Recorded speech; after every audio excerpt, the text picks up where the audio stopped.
Thanks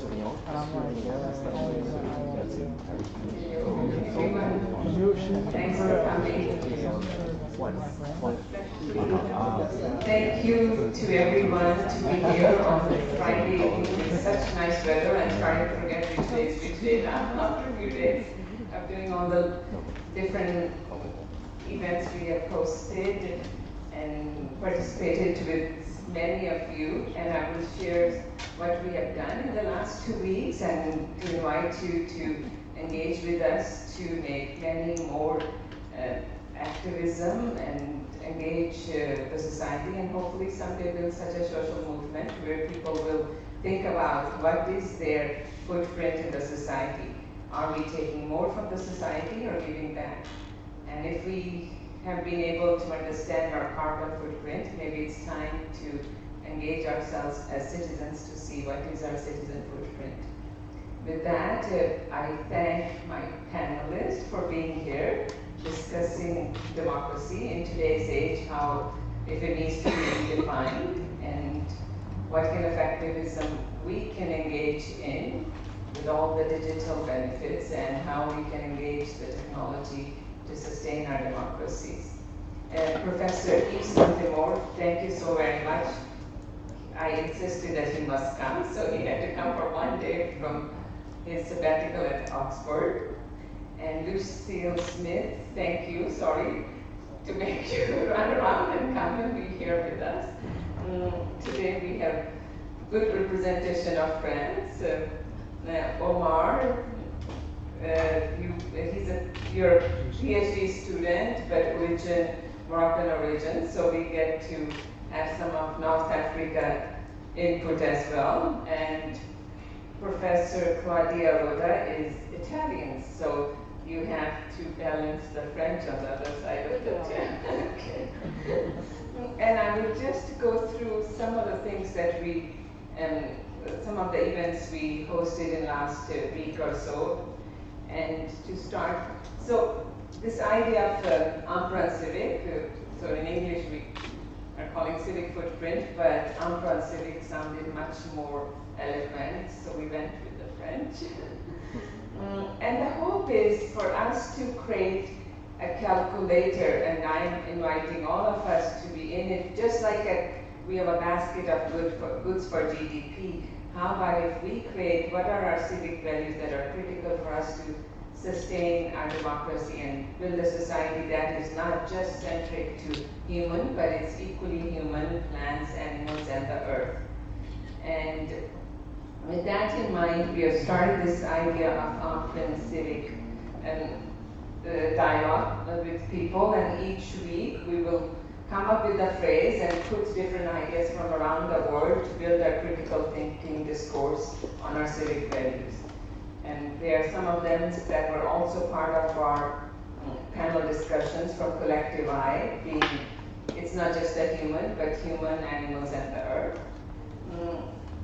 Then as technology century is going to change our lives so significantly, we need to be driving technology in a way that builds sustainable societies. It's not the technology that's bad. It's we humans using it the way we choose to use it is what's questionable. And today's topic on democracy. And on this empreinte civics, we are creating an exhibition of these posters around the world, from cafe at the Plaza Republic to in Uganda at a refugee camp. And all of you, I invite you to build your exhibitions of these posters. And then the first event we hosted was in Saint-Denis. We had street artists do an artwork on this mattress, and we invite you to please leave your message on the mattress, and we hope to send the mattress around. Why we chose the idea of a mattress? Without security, there is no democracy. And our little sense of security is when we are sleeping on our bed. But this bed also has to fit in with the whole society. And then the next day, we did a tea ceremony at a small terrace. So today we invite you all to come to this terrace and have few drinks to and our conference. We were fortunate to have a tea master from Japan who will be conducting tea ceremony at the Eiffel Tower in September to initiate Japan-France year. And the idea of tea ceremony was that we all need to be active in quality of our food and build a healthy food culture. And the next day we went to K Malake, their Professor Carlos, I'm trying to remember Moreno, and we were fortunate to conduct our performance there, and we called it Social Movement. Is all together. We made a dance performance with classical music by a Japanese professor, and yoga by French lady who is moving to Thailand soon. And then on Friday, we invited people to join us to clean Plaza Republic. Many people looked at us, wondering what we were doing there. But these are some of the sensibilities that we have picked up from Japan. And actually, thanks to Andrea Schneider, since yesterday we have been cleaning this floor just the way people do it in Japan. So the idea was activism is not necessarily disruption. Activism can come in many forms. And then Monday we had many artists exhibit virtual reality projects at the terrace. And today again we will have one virtual reality demonstration by Xavier. He's here from Spain. And then, so again I invite everybody for the cocktail tonight and with live music from musicians from Colorado. Please stand up and you can tell us what kind of music. So I'm Richie Castro. I'm Jim Mercado. Yeah, and we're coming from Colorado. We're gonna share a little bit of a Colorado flavor. We play acoustic guitar and sing, but we're happy to take part in the function. This is kind of our second leg of our, we call Sorry About Trump tour. And we did Asia last year. We're doing Europe this year. Thank you. And tomorrow morning we invite everybody for a run from Luxembourg Garden. It's on gender equality, and then we'll end with a picnic. So I hand it to Omar or Yves to start today.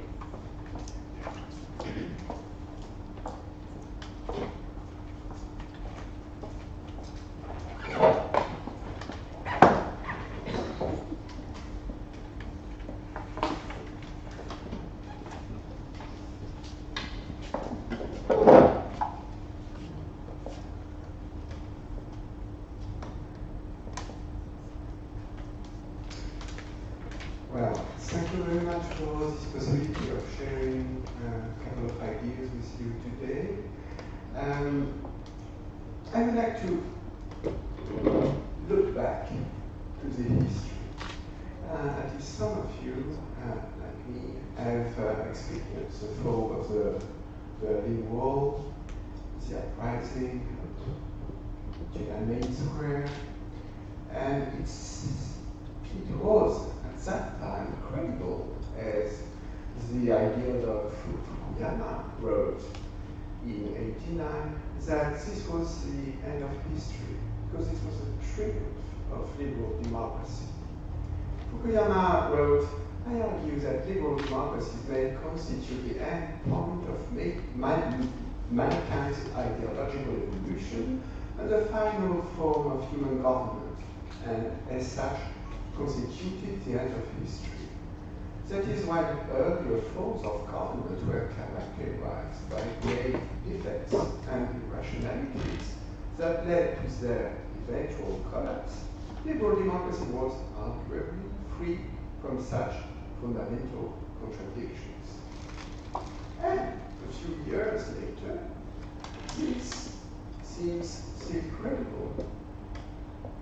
Think about the uprising in the Arab Spring, uprising in countries like Brazil for more democracy, Taiwan, in Ukraine. it seems at this time that liberal democracy was the best model, the best political model, and the model towards which other countries will go more or less slowly.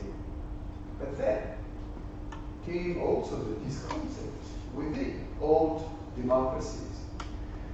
Occupy Wall Street, Spain, Greece, France also, recently the boom. And beyond these protests, the phenomena, the world now is completely different from the picture that was presented by Fukuyama.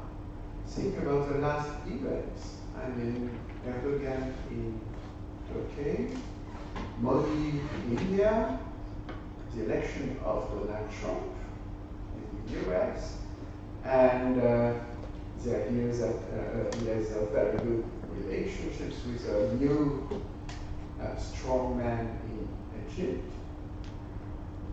The rise of right-wing xenophobic nationalism in Eastern Europe, but also in Italy, partly also in France, so Brexit. So, what was wrong with the idea that this was the end of history? Why is this happening? Why do we see a setback of democracy all around the world? I mean, is this the real state of the community? Modi, Erdogan, Putin, Trump, Marine Le Pen? What is the reality of the new publics, the new activism, and of governance? And I would like to share with you a few ideas on this. First, the relation between democracy and global governance. We have to recognize that democracy faces new challenges in this century, which are new challenges, which are different from those of the last century, and that we are not well prepared to face these challenges.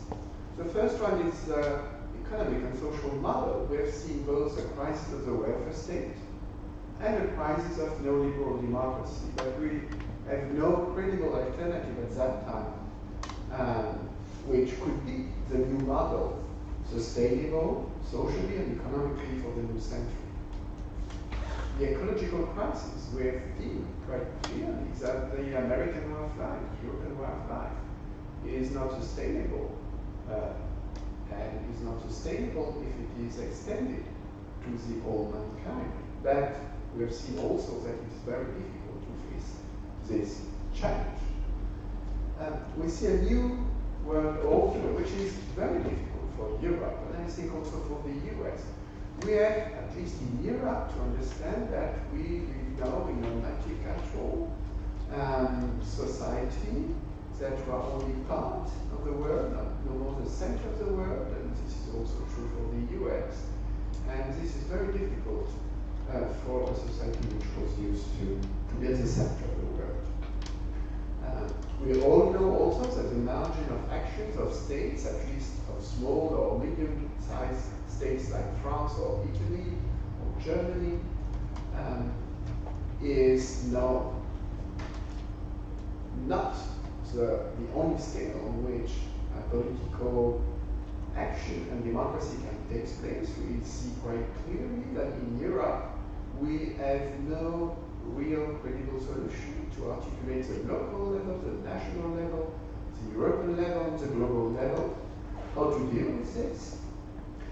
I think we also have to understand something which is specifically political, namely the fact that in all democracies, and especially in Western Europe, political parties, mass political parties, were crucial to enable a communication between those who rule and citizens, and to organize society. And this is over. We have not seen new democratic mass parties emerging in the last 2 decades. And those mass parties which emerge are authoritarian parties like the AKP in Turkey.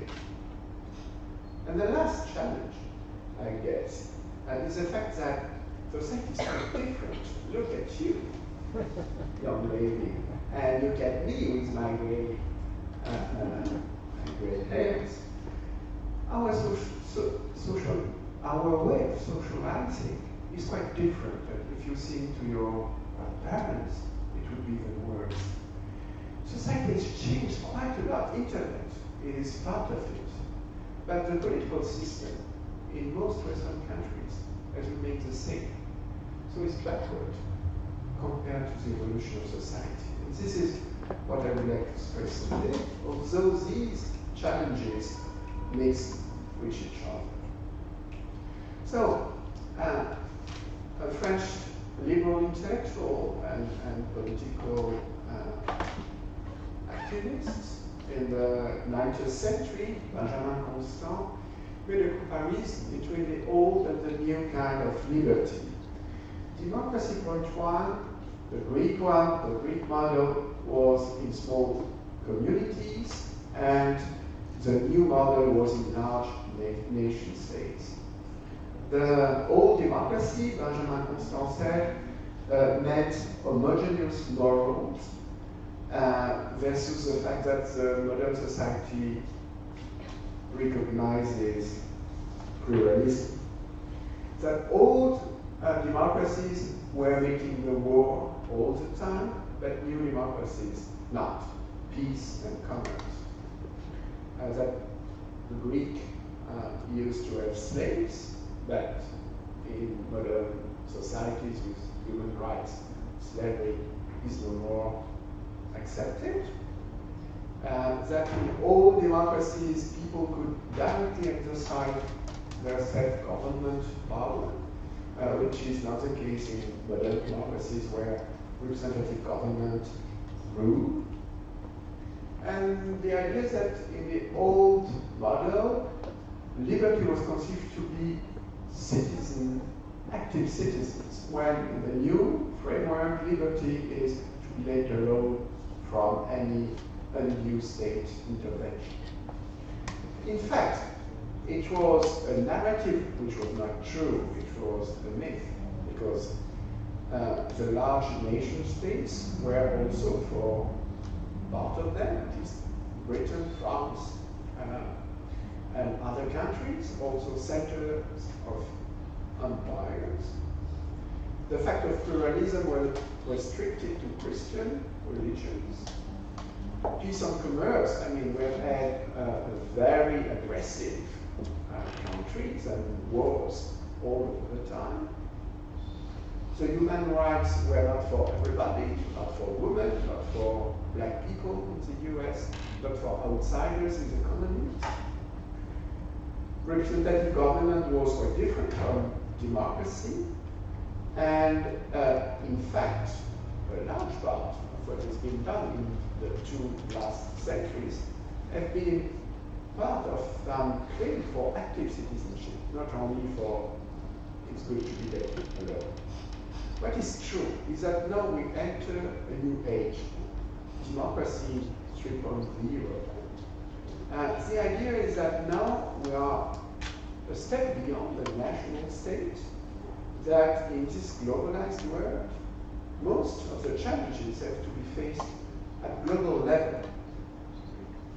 Representative government, which means elections, goes on at national level, but at global level, there are no elections.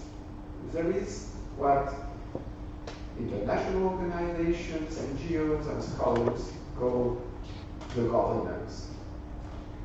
Governance is a sum of the many ways individuals and institutions, public and private, manage their common affairs. It's a continuing process through which conflicting or diverse interests may be accumulated and cooperative action taken. It includes formal institutions and regime empowered to enforce compliance, as well as informal arrangements. At least this is the official story. There is another story about global governance. The former German Federal Minister of Finance said to the Greek delegation when they discussed about the Greek debt, elections can't change anything. And the former chairman of the Federal Reserve, US Federal Reserve, wrote, "We have these changes. Due to globalization, political decisions in the US have largely been replaced by the world market economy. Apart from the issue of national security, the next US president will not have any significant role to play. The world will be ruled by market forces." If this is the new model, this is perhaps democracy 3.0, but one can ask, is it democracy at all? In fact, there is something true in the discourse on global governance. If you look at the past, the model of power was a pyramid. At the top, the ruler, and then at the bottom, those who are ruled. And the idea of popular sovereignty, France, for example, was that those at the bottom should elect the one or the government at the top. But then you have to be ruled by a government which is elected, but you have to accept what has been done in this very top-down process. And those who speak about governance say that no, it's a network society, no more a pyramid. A network society, what is it precisely? In order to understand it, we have to go back to the kind of network that phone companies set up in the last century. At this time, when the phone began to be used, it was not possible, like in internet, to rely everybody with everybody. So the choice of the big phone companies, like Dell in the US, was to have the intelligence at the center, and phones were very simple apparatus. You have seen in the films people calling and saying, Mr. or Mrs., I would like to speak with somebody. And then the operator puts you in touch with somebody. This was the phone network. But then the idea is social networks is quite different. Social networks enable everybody to speak with everybody. And very often, if you use Google, you will see this as a symbol for the new network and for governance. Governance would be a cooperation between very different persons. It would be horizontal. But still, this is not the good way of mapping a social network. The good way of mapping a social network is this one, which is also horizontal. It's no more a pyramid, but it is not equal. On internet, a few sites are very visible and others are not. A few persons are very connected, and a lot of persons are only a couple of hundreds of friends on Facebook, for example. And I think that the global governance is like this. In fact, it's horizontal. There are not only governments, we also have big corporations, NGOs, international organizations, but some are more equal than others. At the center, you have the US government, United Nations perhaps, China government, big companies, Facebook, Google, Alibaba. Then you have other actors like the French government, the German government, perhaps Greenpeace, other international organizations. The World Bank would be at the center, the UNESCO would be much more at the margin. And then you will have a big government and small NGOs, and the Marty Foundation would be somewhere. So you have to help me move it further. And the aim is to be right in the middle in a couple of years. So, in this context, what can be and what can do new publics, new activists in this new context? I mean, you have a lot of initiatives going on. You have autonomous spaces, not formally political, not governmental, which invents quite a lot of things. The new society very often comes from the margin, come from below.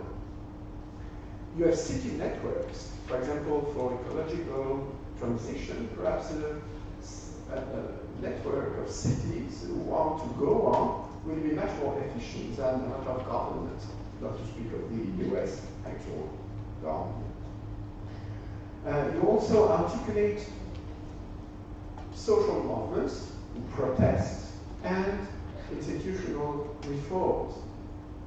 You have the invention of new democratic devices, new constitutions also, especially in Latin America. And I would like to just present you a couple of initiatives, which I think have been very interesting in the last couple of years. One paradigm is Greenpeace. Greenpeace is able, at the same time, to produce a counter-expertise which is very acute, often which is much better than the expertise which is provided by governments or international organizations. But Greenpeace also is involved in institutional negotiations and is able to do civil disobedience. And you have 3 levels of actions in one organization. Very often you have several organizations, one for each level. But this network of very different actions is, I think, very promising. Another example, after the crisis of 2007, Iceland was really in a bad state. There were huge social movements, there were new elections, there were discussions between business and labor. There was a new kind of election electing a constituent committee where no politician could candidate, so just lay persons like you and me. You had a randomly selected assembly, selected among citizens who tried to think about the future of the country. There was online deliberation, there was a constituent process, something which was very lively and which was not perfect, not ideal, but which enabled Iceland to make a completely different process than Greece, which at the same time was also in a very bad state because of the crisis of banks. Another paradigm is the Irish one. At 2 occasions, Irish people have voted for 2 constitutional amendments on gay, on lesbian marriage 2 years ago, and on abortion this year. These constitutional amendments have been prepared by a citizen constituent assembly, randomly selected among citizens who proposed a reform, and then the reform was put at a referendum at large. So it is a coupling between representative democracy, deliberative democracy, and direct democracy. And in a Catholic country like Ireland, these 2 topics were very important. It's a huge change for Ireland.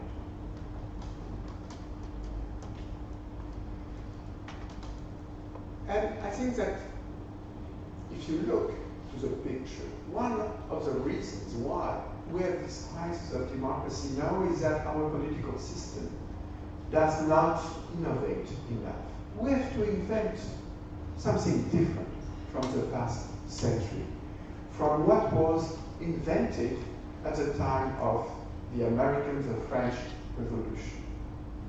Take just one example, something which seems quite important is the check and balance.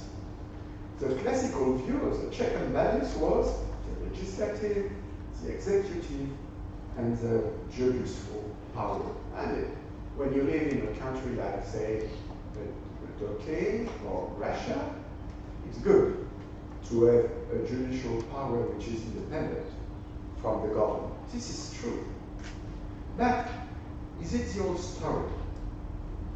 Look at, for example, how the European Chemicals Agency Stakeholders Committee is composed. This is a crucial commission at EU level. Chemical products are everywhere. We live with chemical products, and in order to know whether a company, a corporation, can put a product in the market, it passes through this European Commission service. And the stakeholders committee is composed mostly by the industry, only 14% on environmental NGO or animal welfare NGO, academic association. In fact, most of them are linked to the industry, which means that it is very difficult for NGOs and citizens to be able to have a strong voice in this stakeholders committee. And we have to think about the persons who are there from the industry, not as just persons who corrupt, those who will decide. They are very often very skilled persons who can give expertise on the dossier. And in fact, in this situation, the only way for NGOs or citizens to be able to impose themselves is to make alliances with states, for example, which have a better ecological industry, and they want to push their industry against states who have industries that pollute more. Companies who have better products, ecologically sustainable products, and who will be able to make alliances with NGOs and these governments. Some European deputies who will be interested in pushing for this, and the wider public sphere. If you don't have such an alliance, which goes much beyond election, you will not be able to push a new rule, making it illegal to have products on the market which are dangerous for human health or animal survival. So, the kind of thing you can do is, again, like this network, you have to make alliances between very different actors. And the new check and balance should be, we have to make a check and balance between formal politics, between big corporations, between international organizations, between NGOs, between unions, between civic initiatives. And this is a new check and balance we have to think about in the new age. I wanted to finish here, but then I was asked to propose revolution. And because as a president of the foundation is a very convincing person, I had to add a slide about it. And so why? In fact, if you really want to make this global governance democratic, we need a revolution. A revolution who wants, again, the storming of the Bastille, the great march in China, and so on and so forth. Not a lot of people. So it's perhaps not realistic at all. But I think that it depends what we understand with the word revolution. If we understand the storming of the Bastille, I don't think that we will have a revolution, neither in France, nor in the US, nor in Britain, and probably not in Japan or in India. But we can think about revolution in another way. This is a feminist paradigm. You know, the feminist revolution, which began in the 70s, and which we can see acting now with Me Too, for example, is a revolution, perhaps the most important political revolution and cultural revolution in the history of mankind. I mean, look here, so different from what the relationships between men and women used to be 1 century ago. And for this revolution, which goes to the roots of social beings, of humankind. There has not been one election. There has not been the storming of La Bastille. It was not a war in order to win the power of these guys. And look, doesn't work anymore.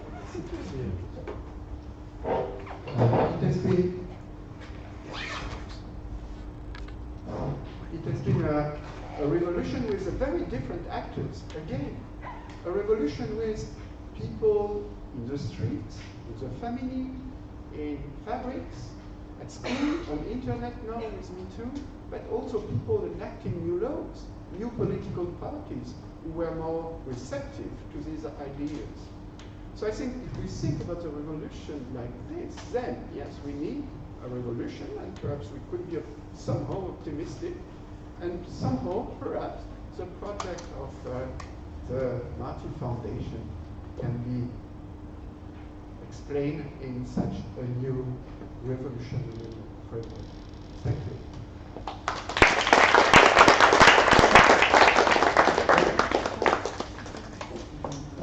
Thank you very much, Professor Sintomer, for this speech. And so, unfortunately, as the professor has described, liberal democracy and democracy as a whole is unfortunately not as clear-cut nor as uncontested as it used to be a few decades ago. Whether it be the economic woes of liberal democracy or the rise of illiberal democracy, there are issues. There is an issue with our understanding and the idea of democracy itself.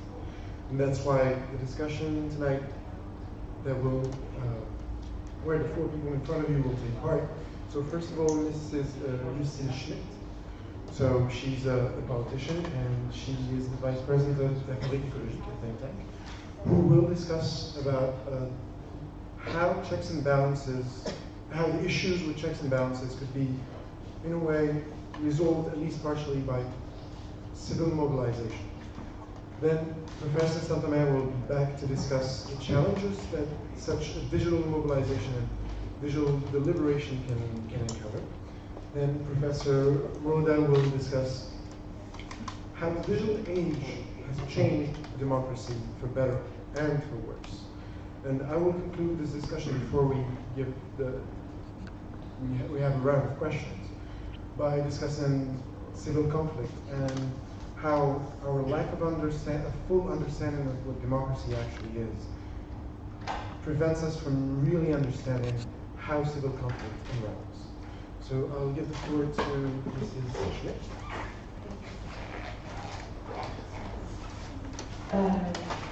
Yeah, I'm happy to be there, and I try to speak English. My expose will mostly be inspired by a seminar I'm having in Université Paris-Sorbonne with Catherine Lahaire about democracy and great issues, and my experience at the European level, where I'm the president of the European Green Foundation. So the question of Europe and the question of green issues are going to be the main field of my expose on the evolution of democracy. I just wanted to begin my speech, it was already said by Yves on the fact that we are living a weird moment on the democratic front, because we see and this is what a well-known searcher in France, Hamid Mozart's qualified as the appearance of anti-democracies. And to give examples of these anti-democracies, he referred, of course, to Russia, up to Hungary, or Turkey. And what is interesting is that if we see things in the long term, we could have thought of Turkey, for example, at the beginning of the years 2000 as a living democracy. At that time, Turkey was nearly joining Europe, and one of the civil society was extremely lively, and it was really, European society and Turkish societies were considered as being closer and closer, and in a few years, it was completely reversed. So I think what is interesting for us is to keep in mind that we are not on continuous dynamics, but we have cycles and reverse movements which can bring democracy to an anti-democratic atmosphere very quickly, and at the same time, we can imagine if positive trends gain on negative ones, that anti-democracies can become moving democracies in a kind of reversing effect at the same time. I think this is something we have to keep in mind, and I think it's directly due to what Yves was referring to on this digital revolution and the fact that the institutional framework today is not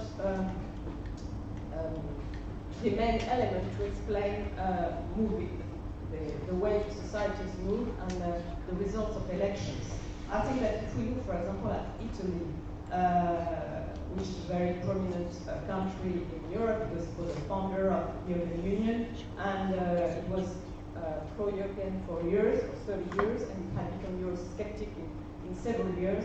A very prominent social Mark Lazar working on Italy says that he considers Italy as being a kind of political laboratory for Europe, and that what's happening in Italy might give clues to understand what would happen in other countries.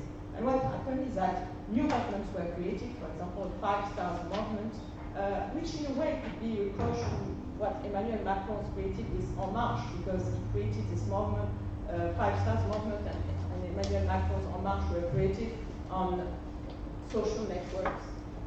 No physical existence of as a political party, and in a way anti-system movements. Five Stars movement was against Christian democracy, left and right. It was the same for Macron, and they didn't have the same voters because Macron was mostly with higher level people. But it's interesting to see the link between virtual democracy and the fact that you can then gain elections with very newly created parties. I mean, because you are new, you are considered as being more credible than all parties. So that question of anti-system movements and the way it reversed a situation which were considered as being, I would say, traditional and already and previsible, unpredictable democracy is something we have to keep in mind. The second thing I wanted to say is that we can see democratic aspirations outside institutions, and this is what Yves Sintomer was referring to. He was referring to Debout, for example, in France. You see local aspirations for democracy, for example, in cities, but not only big cities, very small ones. I wanted to give a very interesting example, which is in Seine-Saint-Denis, very close to Paris. So it's what we say Neuf-Trois, 9-3, which is the constituency, the department, which is the most, the less privileged in the surrounding Paris.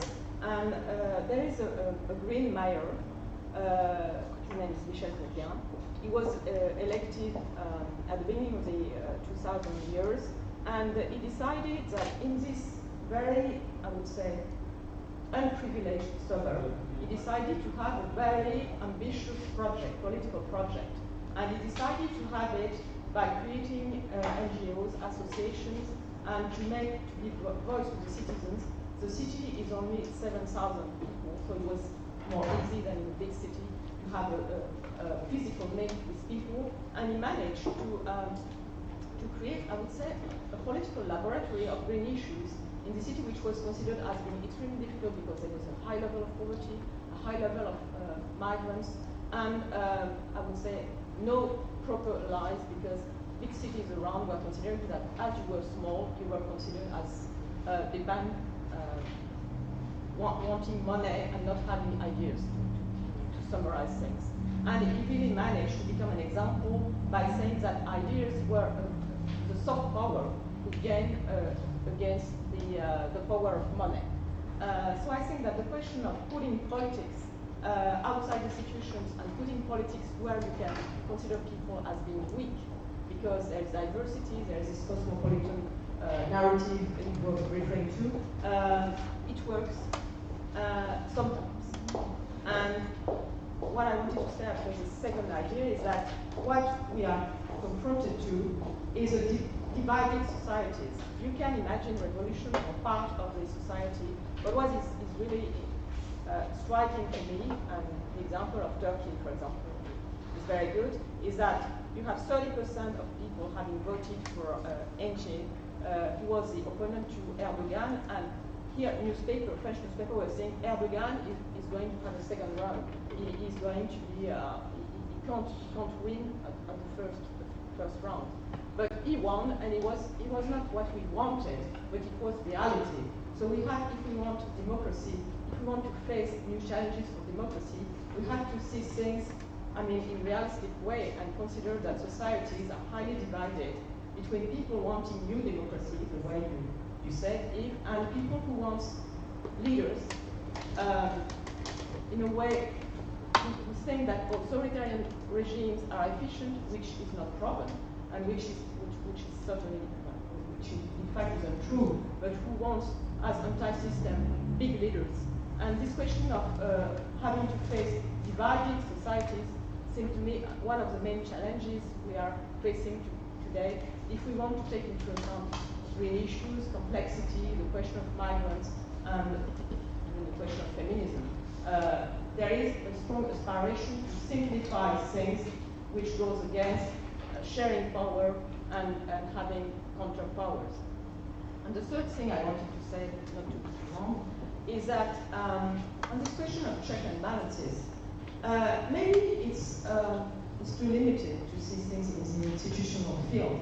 But if you look even to France, I mean, with Macron being elected, the parliament doesn't exist.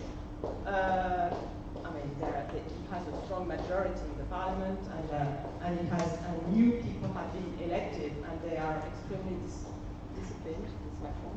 And so I think that if we work on checks and balances, it's true that we should work on associating society, civil society more to institutions, but we shouldn't leave the question of institutions and consider that this subject is behind us. Because I think that having a new balanced institution is something which is very important if you want to have a strong debate, if you want to have people defending media, for example. And I think that the balance which we should find is between institutions, a more active role for society, but keep in mind that large part of our societies are in favor of having more authoritarian power because they are afraid of complexity and they are afraid of the lack of protection.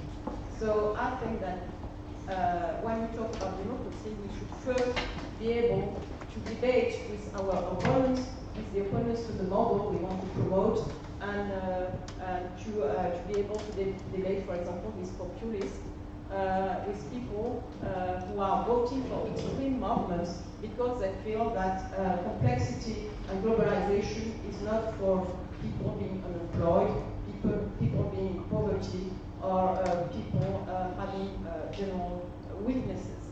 To conclude, I would say that fighting against inequalities today might be, and the question of economics and finance, might be the most important thing if you want to consider that you are promoting democracy in an effective way. And just remind you that in the first report about general inequalities, world wealth, and database, 1% of humanity is responsible or benefits from 27% of growth in the world, and 50% benefits from 12%. So there has been a growing climate for inequalities, and it explains largely the rise of populism and extremism.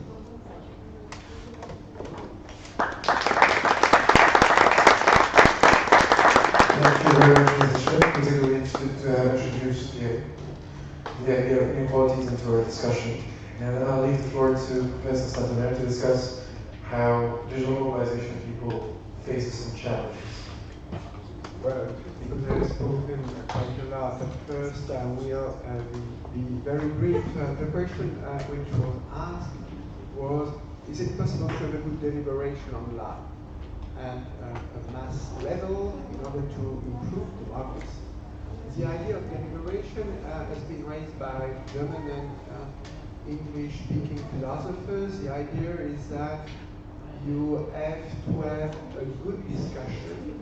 You have to have all sides of the issues on the table, and then you have to listen to opponents, different views, experts with different perspectives on the topic, and what the German philosopher Habermas called the forceless force of the best argument. The idea is that in deliberation, at the end, what is important is a good argument, or good arguments, not force or compromises between particular interests. The idea is to have the general interest defined by this discussion. Is it possible to do it online, democratically? There are several challenges. The first one, which is very often opposed to this idea, is a digital gap. Not everybody has internet and so on. I think that this is not very convincing. Always more people, even in the global south, have internet now with the phone, the 4G.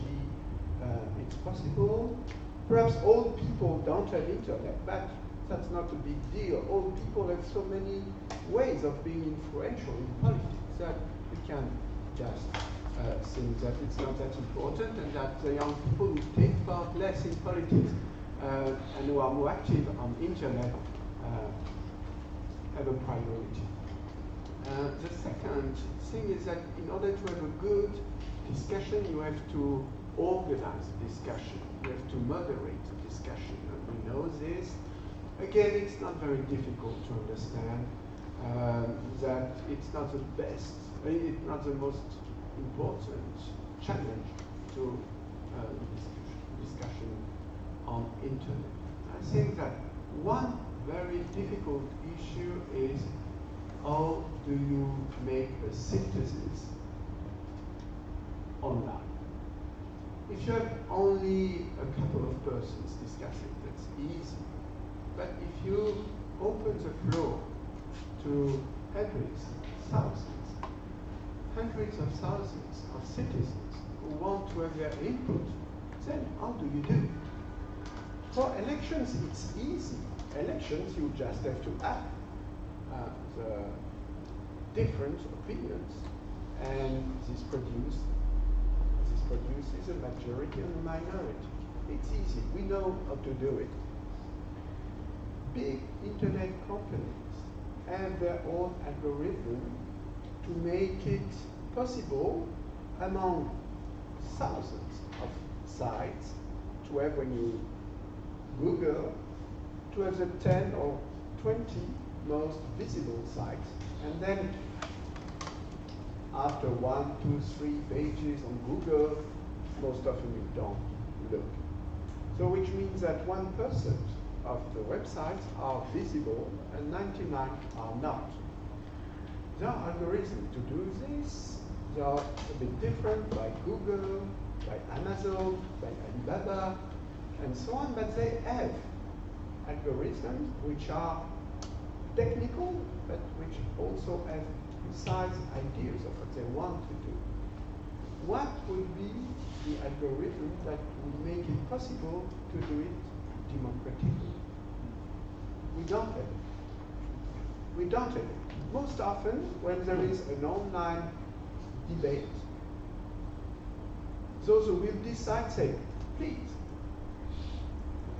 communicate, discuss, take part in the discussion. Very often it doesn't work because very often top-down official websites are not very attractive. Social networks are very attractive, people participate and so on, but official one, you have just a couple of persons who give an input. But even when it works and a lot of people do participate, how do you do after the discussion to make a synthesis? Most often what is done is cherry picking. Those who decide will cherry pick some arguments they like, accept them, and just let the other away. This is not a good way of doing it, and if it works like this, it won't be democratic, it won't be convincing, and each one develop. So we have to invent political algorithms which make it possible to make a synthesis on the internet, which are technically efficient and which are also politically transparent. What are the criteria according to which we have to make some proposals visible? We have to make some proposals which are not very different from one to the other, one proposal instead of two. There are people who are working on this in political parties. You have spoken of the 5 stars, what is called the liquid democracy. People are doing, are trying to develop this.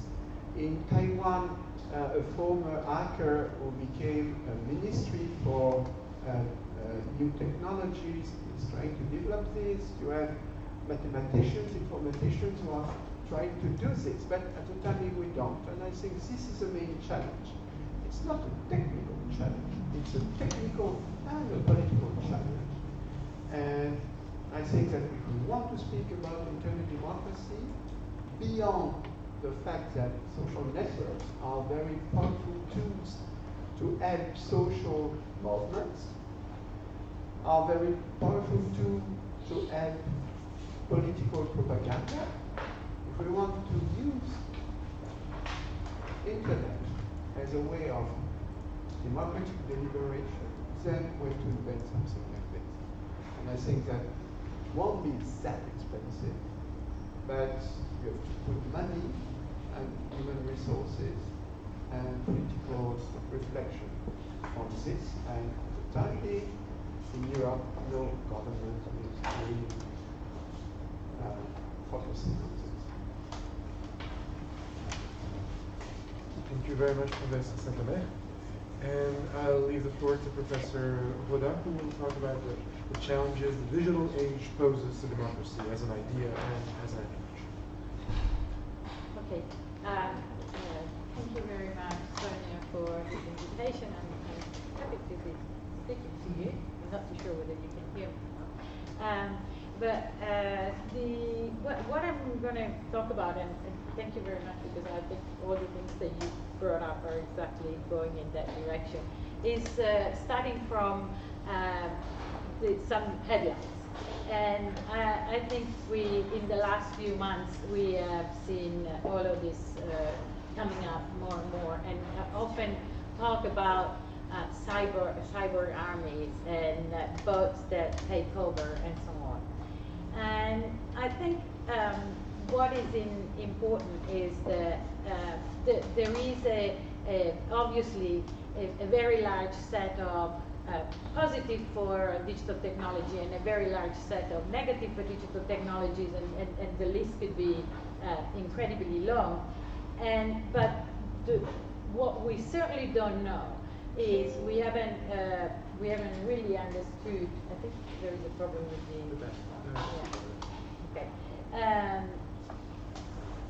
I don't think we are at a point in which we really understand what's happening with the tools online. So I decided to just look at something pretty specific here.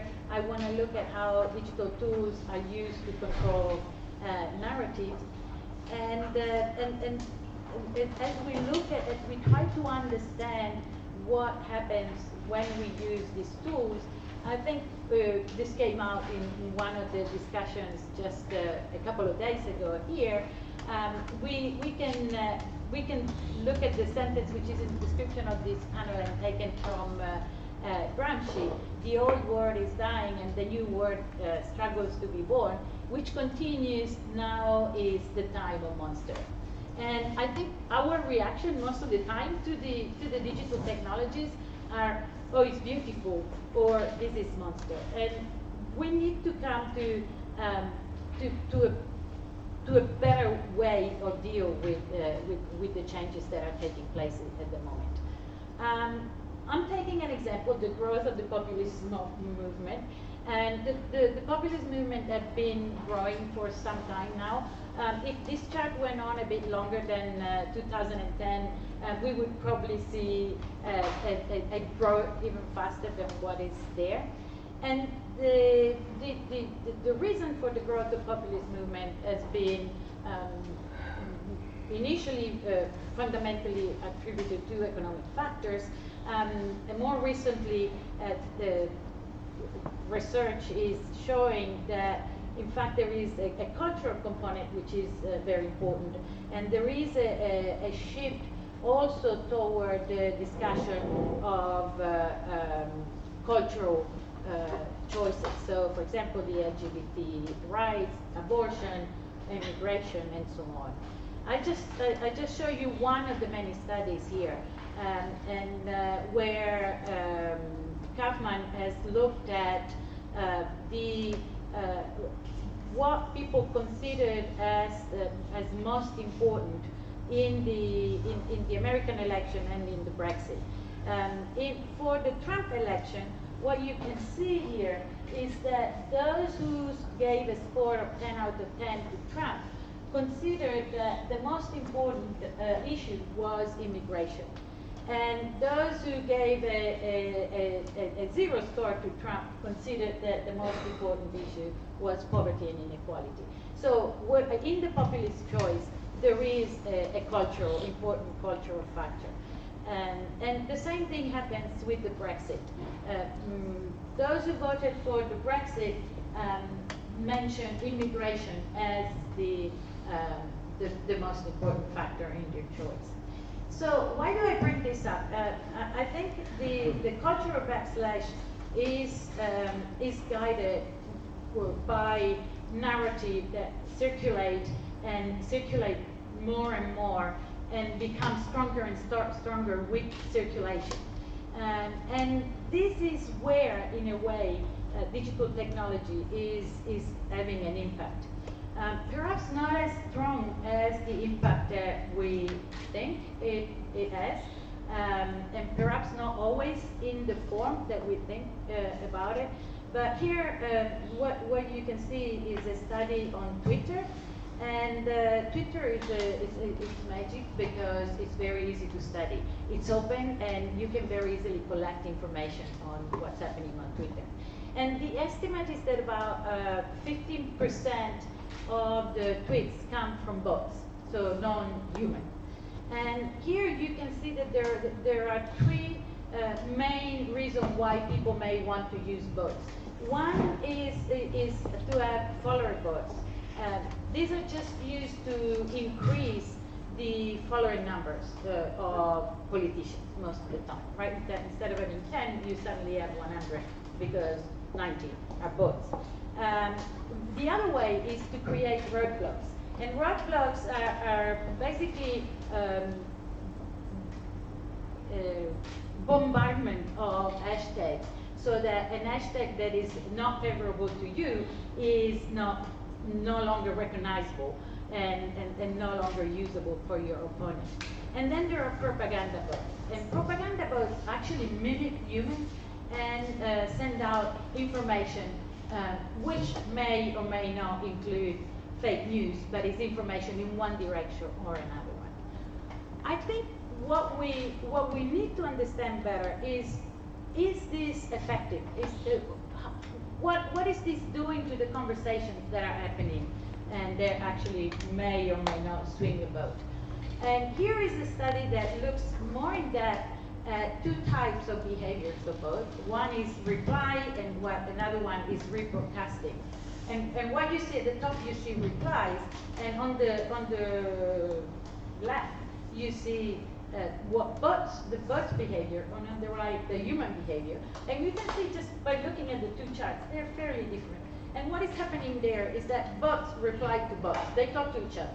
And humans reply to humans. Well, this is good. This is good news. But when you look at rebroadcasting, what happens is that human and bots rebroadcast each other. And basically, it's very difficult for a human to distinguish whether its information came from a bot or not. And if they engage in the conversation. Obviously, this is a very effective way of disseminating information online. Just another example here, which is not on tweets, but in general on the web. And here, the estimate is that about 60% of the HTTP requests come from bots. So HTTP requests are a request for web pages. This is not as bad as it sounds. It's fairly normal, simply because when in the time that I make an HTTP request, a bot can make one happen. So it's normal that it works that way. And also, the bots, the great majority of the bots are harmless. In fact, beneficial. They are the little machines that go around and collect the information and put it in the database so that then we can use the search engine, DuckDuckGo, not Google, if you can. So in order to find that information. But also, we have malicious bots. And malicious bots can do two things to swing the narratives online. One thing they can do is to attack servers so that they can't respond to requests anymore.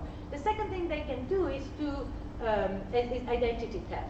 So they can take the information about a human, create a virtual one, and push information which may be fake news, as if they were human.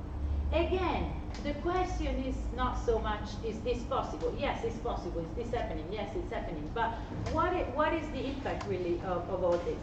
And the impact, when you look at a bit more to the various studies, here there is one about the use of fake news in 2016 US election. What this study very quickly shows is that almost 6 in 10 visitors to fake news website come from the 10% America who visit the most conservative site. So you can think that maybe they're already convinced. And not only that, but once they arrive to the fake news site, they normally find the fake news which is pro-Trump. So you can read this in two possible ways, and obviously we need to find out more. One is that yes, we have these echo chambers that are being created, and the information just keeps. You could think that this will slowly move to the right, but it could also be that in fact the impact is very little, and the bots are doing not much, or the fake news are doing not much. It's the problem is elsewhere. So I think, just to conclude, if we want to go from the monster to something that is a bit more visible, we definitely need to understand more how to reach transparency. Transparency on who, for example, what is a bot and what is not a bot. How is a certain algorithm used to rank information? Can I choose a different algorithm? How are the choices made? At the moment, we can't see any of that. We just recently had a good regulation on privacy, which finally is bringing a little bit of transparency to that problem. So, legal and regulatory solution. Also, we can put in place technical solution. We can build algorithms. We can create counterbots. But I think one of the big questions that we need to ask ourselves, isn't this really a search for quick solutions? And so the solution to the search for quick solution may be better education, but in a way maybe technology is actually contributing to the acceleration of expectation and the reduction of the likelihood of somebody performing a more critical analysis, simply because it's creating a much faster speed of information exchange.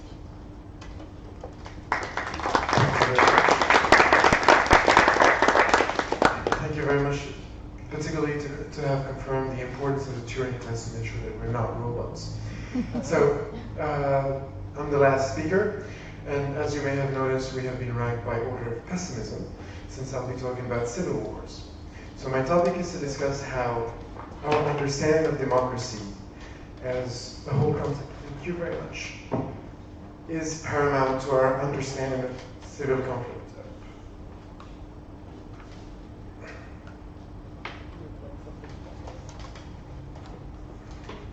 So again, technology goes against democracy.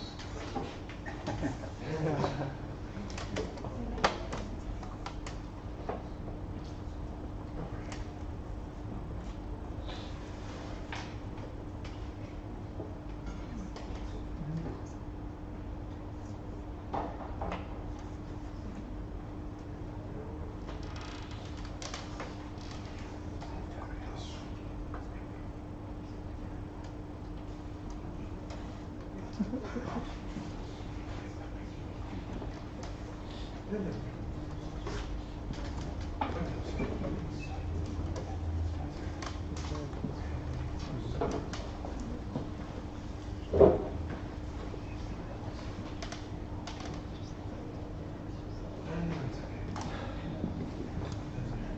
apologies for the delay, and we're good to go. Okay, so we'll be talking about. Okay, so it's. No, it works, It's working perfect, we're not touching it. Okay, so sorry for the delay. So I'll be talking about what happens when you don't listen to the people to my left, and basically how redefining democracy is the best way not only to address popular and civil aspirations, which are legitimate to some extent, I would say, and more dramatically, how to prevent or at least mitigate civil conflict. So, after this presentation, I would like you to go with 3 major ideas. One is the less we understand democracy, or in other words, the more we understand it as simply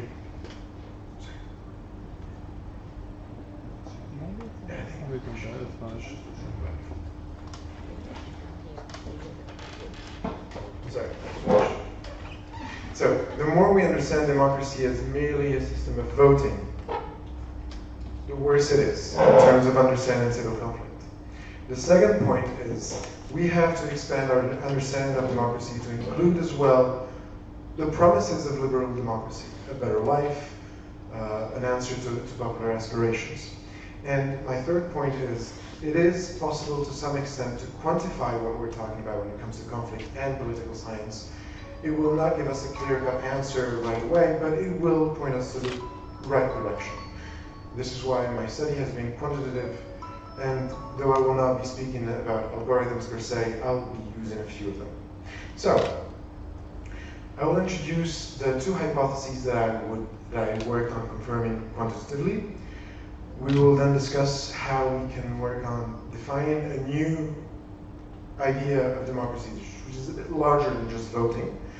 3, we will discuss a little bit the evolving landscape of civil contention. And the 4th part will be about where do we go from there and how we can conclude and confirm our hypotheses from a quantitative point of view. Okay. So the puzzle we want to address actually is how can we explain that between 2 different years or 2 different countries that are somehow similar to some extent, we do have a number of victims of civil conflict, particularly civilian victims, that is completely different. How do you explain the factor 1,000 between Burundi and Rwanda, for instance, in 93 and 94?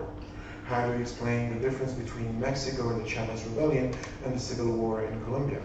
Or the difference between Morocco and Tunisia in 2011? I believe, and this is my second hypothesis actually, that factors of human development and socioeconomic development are really paramount to explain this difference. And the first hypothesis is the level of democracy as a simple voting system, not if we expand it, fails to explain this discrepancy. So the first hypothesis is democracy without basic socioeconomic rights and participation cannot act as a violence mitigator. In other words, it doesn't matter how much people can vote. If trouble happens, it will not stop them from killing each other too much, which is unfortunate. The second hypothesis is, on the other hand, if the government or the dominant group provides means of achieving basic aspirations for the people, it will mitigate the intensity of such civil conflict. So let's talk about democracy and how we can a little bit expand it and how we can show that a simplistic view of democracy as a simple vote is not enough. So can you guys see? Okay, perfect. So here I used a multiple component analysis. I'm really sorry for the math side. But the good thing about this is that it shows that for different values of democracy and for different values for other variables related to the institutions and to the checks and balances, we can see that having a unidimensional view of democracy is not enough. for different levels of democracy, we have different, we do not have necessarily different levels of quality of institutions. Therefore, the conclusion is we cannot use just the existence of a voting system to qualify whether a country is doing okay or not. We have to look beyond that. So this brings us to a second point beyond institutions, the idea of justice. So here we discuss justice as the presence or the absence of certain types of discriminations. And again, as we can see here, whether we have a democracy or not, even in the presence of decent institutions, it does not say anything about whether we will have discriminations or not. This is what this graph says. Democracy is pretty much, unfortunately, uncorrelated with the level of discriminations. In other words, we can have very democratic countries that do discriminate against some of their people, whether it be on a regional basis or, like here, on an ethnic basis. And basically, the third aspect of democracy, though, the third aspect I would like to bring to the discussion of democracy is related to the well-being and the development of those countries. Here we'll be using the concept of capabilities introduced by Marty and Marty Nussbaum, which is basically at the basis of the databases of the United Nations Development Program.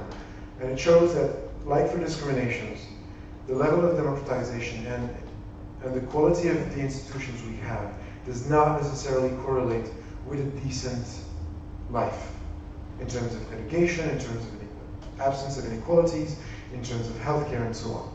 And therefore, if we limit our understanding of democracy to a voting system, or even just institutions, it is not enough to understand how it may sometimes fail the aspirations of the people, and therefore we would find ourselves with either illiberal democracies or discredited liberal democracies. And since I want to leave some time for the discussion to the floor, I will move to the issue of contention and civil conflict itself, and how it articulates with what we have discussed so far regarding democracy. So basically the same model here shows that basically democracy per se,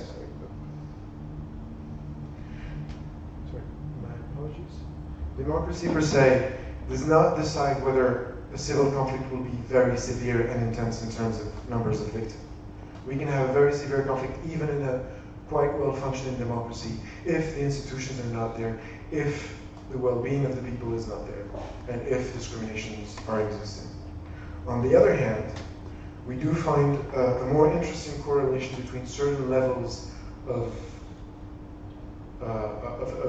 conflict severity and the factors related to development, institutions to some extent, and discriminations.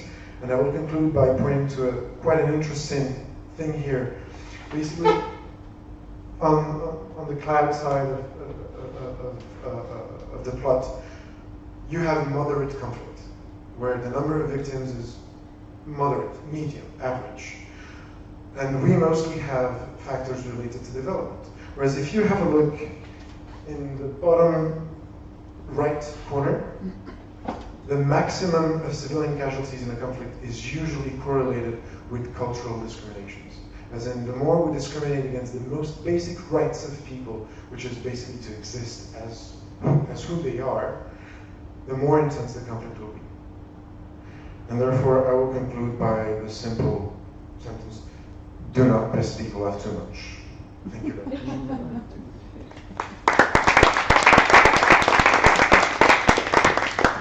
So I was planning on asking a few questions to the panelists, but unfortunately, since we only have an hour and 5 minutes left, and I think the most important thing would be to hear from the audience. If it's okay with everybody, we can go directly to the questions by the audience. So who would have a question? Thanks. Thank you for very interesting presentations. What struck me is that there wasn't an awful lot of history. And if we're talking about things being new, then at least implicitly we have a historical framework. So I'd like you to make it a bit more explicit. Of course, some of the things we're confronted with are new. Social media are new. But of course, what exactly is new about them? There are new forms of political organization, but how new? New challenges, environmental challenges, for instance, but how new? And what's very striking, of course, is the criticism of democracy for not living up to its own ideals, being inherently unstable, and being effectively an organized lie at the political level, not only goes back to the origins of democracy, but way, way before. Even before democracy had been tried, it had been trashed, so to speak. So, what's new since Tocqueville? Let me make it a very simple question.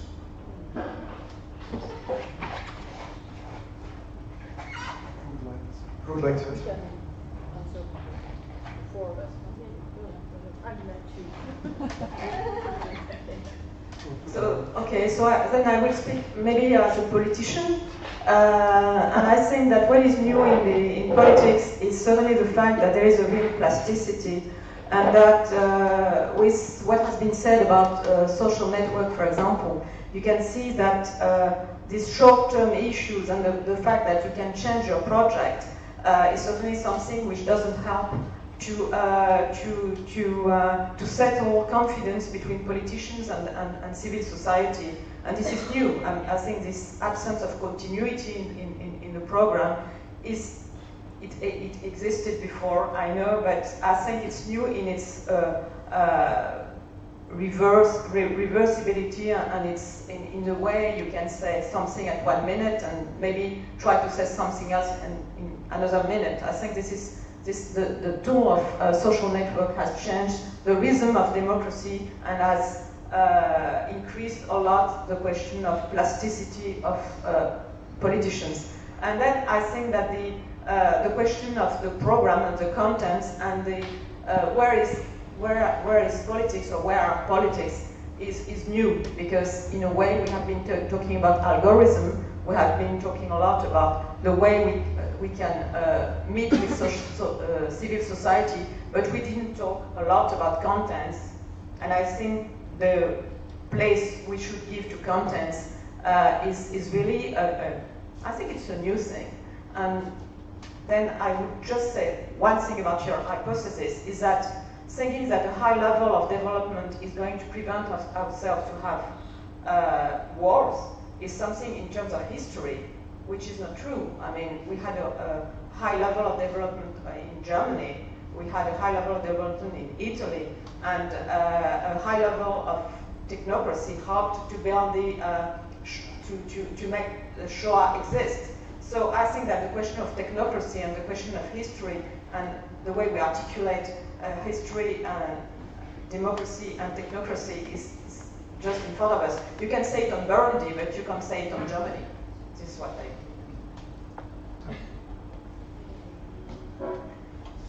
what is new? I think you have small things and big things which are new. The small thing is that when Tocqueville visited America, it was the beginning of mass parties in America. It was the beginning of a political system which used to function well in some cases, less well in others, but still which used to function with some organization which made it possible for the rulers to communicate with citizens and vice versa. This is over. There are no more democratic mass political parties. This is something new. Western democracies were stable after World War II during a couple of decades because they had mass political parties, because people had the feeling that politicians were listening to what they care about. This is no more true. In all Western countries, this is over. This is something new. How does this system will function without the biggest tool it had to function? We have some other things which are bigger. It is now clear that the American way of life and the European way of life were basic features which made it possible for Western democracies to develop and to be stable during decades. But this was possible only because it was an exclusive club for a small part of humanity. It would not have been possible to have this kind of development if Chinese people, Indian people, African people would have had so many consumption as American and European. And now we are facing a global crisis. How do we do to avoid, to basically destroy our Earth? How do we do to make it sustainable, equal, at world level? It's a real challenge which is completely new. We had in the past collapses, ecological collapses, which were local or regional. We now face a much bigger challenge for humanity. This is something new. And I would say that at least there is a third thing which is new, which is that after the American and French revolutions, after the extension of the suffrage to women, to non-white people, the idea that democracy was basically human rights plus elections was central. And I think democracy is much bigger than that. And that we have to invent, on this I agree with you, to invent new forms of democracy for this century, which won't rely on elections. And I think that this is also something very, very new. Well, in a way, I think I can see how we could look at the changes that are happening as a continuous to changes that have happened before, or even the repetition of changes that have happened before. But maybe the scale is what makes the big difference. And at the level of governance, we are in completely different scales from what we've been. And also at the level of the type of access to information that we have, and the fact and how information is controlled, and how the well-recognized actors that used to be there and easy to identify and maybe keep accountable are not there anymore. So the distribution is also brought about a lack of accountability for that it's difficult to manage. It may be an advantage in a certain sense, but it's very difficult to manage. Well, I think I have a more technical answer, which is what has fundamentally, I mean, not even fundamentally, what has really changed is the cost and the time it takes to communicate an idea. I think that this is what changed between Tocqueville and now is it's much faster to convey an idea to the masses for better or worse.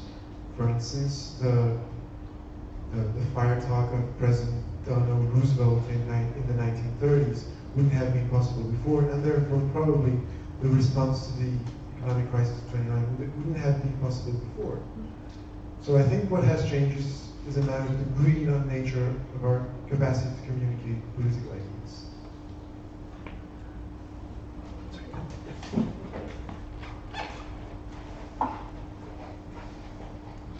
Hi, yes. Can you hear me? Hello? Yeah, so I want to thank you again for doing this talk. But my question involves more the cognitive side of this. One thing that we're talking about here is the information flow. And it's just become such a large flow of information. In a sense, it's almost a social media denial of service attack, almost. Because you have one day to the next a new crisis. And the human mind has not evolved to deal with that kind of level of information. So how do we deal with the cognitive aspects of the new world and prevent us from being overloaded all the time with new crises after crises, which allow our political leaders to get away with murder, so to speak?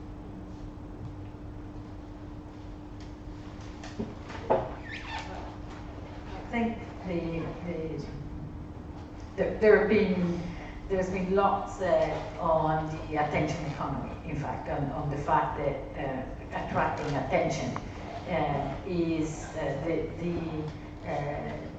the issue at the moment, both in terms of having company being able to be more productive and sell more, but also in terms of politics and being able to attract people's attention to the issues that are essential.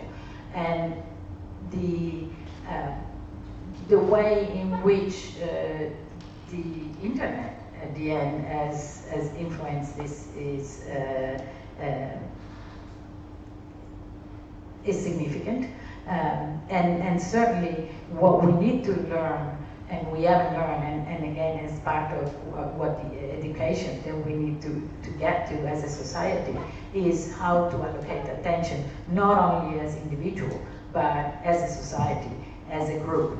And I think what we are doing here, and what you're trying to organize here, is an allocation of attention, and we haven't learned how to do it yet. What I would say is that we see that medias are certainly a central part of a living democracy today, and more, even more than it used to, and that the way we could organize freedom of media is one of the most prominent subject today. I mean, it's a prominent subject in France because there is a question of economic model. It's a prominent subject in Turkey, as you know that a lot of journalists have been in prison for months, and it's a very good sign of the fact that the question of media is very important. And the question of media between themselves is something which is important too, because we are having a kind of free access to media, but it doesn't mean that the proper information, or that we are properly informed, if I might say so in English. And this free access is in a way, I mean, it's a trap. So how can we manage to organize medias which are democracy friendly? This is a question which is really a prominent one in Europe today. I suppose in the United States it might be too. And the question of the economic model and the fact that there is no money, because you might have seen that there's never any money when there is a question of green issues or media, independent media, and the question of the proper allocation of money is certainly something which today is one of the main, I would say, democratic issues we have in front of us. And the second thing I could say is that we see that there is what you say in English, complotism, the plot, the conspiracy theories. Conspiracy theories is really gaining ground among young people. I mean, if you speak with teachers, young, being 10 years old or 11 years old, are really, I mean, they believe in comploting theories because they don't believe internet, in fact. The fact that we are having too much information means that nobody believes what is said. So this is really a very big question, and this is something which is a political issue. And just to finish, I would say that what is new today is that certain things which were not included inside politics, today they have become political issues. It was referring to green issues. For example, the question of food has become a political issue. It doesn't used to be considered as a political issue. The question of health. And it's linked to inequalities, but it's linked to the way we are seeing, I don't know, freedom of life, and the fact that we want to be more connected to what's happening to the planet and to humanity. So this is expansion of new political issues, and the question of media is certainly two very important things. I would also add the fact that due to this huge flow of information, not only can we not process it, but also since it works as a network, and when you say network, you do imply that there are bottlenecks at some points. And there was a graph about the US political Twitter. You had a red part of the graph for the Republicans and a blue part for the Democrats, and they would only be joined at 2 or 3 nodes, literally. And those nodes would only filter the information they want. And therefore, for a huge chunk of the American population, in this example, there are informations that they do not know. So the fact that information flows very fast makes it paradoxically easier to have these kinds of bottlenecks. And if you refer to the Brexit, for example, which is a very interesting thing, because it seems that the Brexiters were not, they were not expecting to win. And the campaign was extremely, it was really on disinformation. And there was a question of money too, and the fact that there was money from Russia, but then today there's the question of having money from Soros for the Remainers. What is interesting is that if we don't articulate a referendum and a procedure of consulting the people and a proper way to inform the people, then you get things which are going to divide very deeply the society, because today there is really, it's 50-50 in England.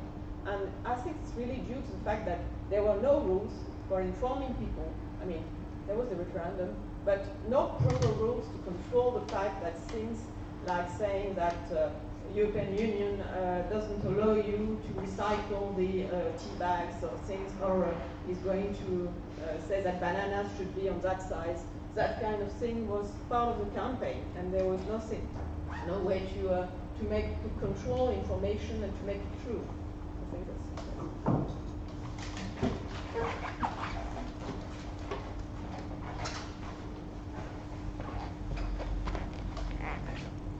Yeah, just a quick question, because we are talking, I think, more about the symptoms.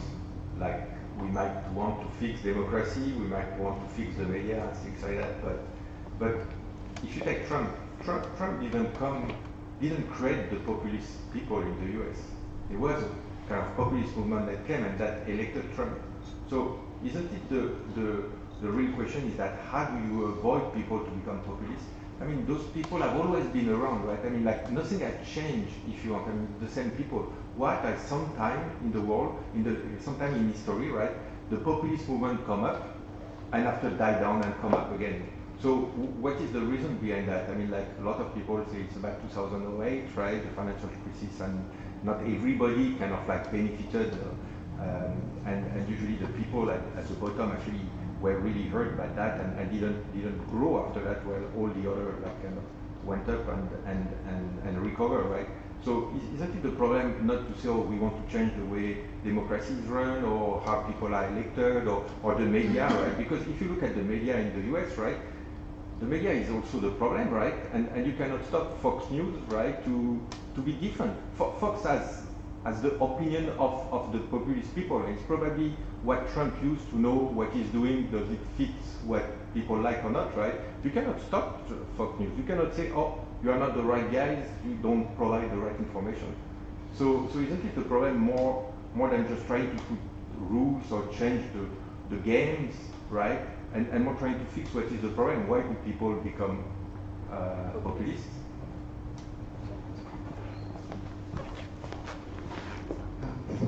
First of all, I think that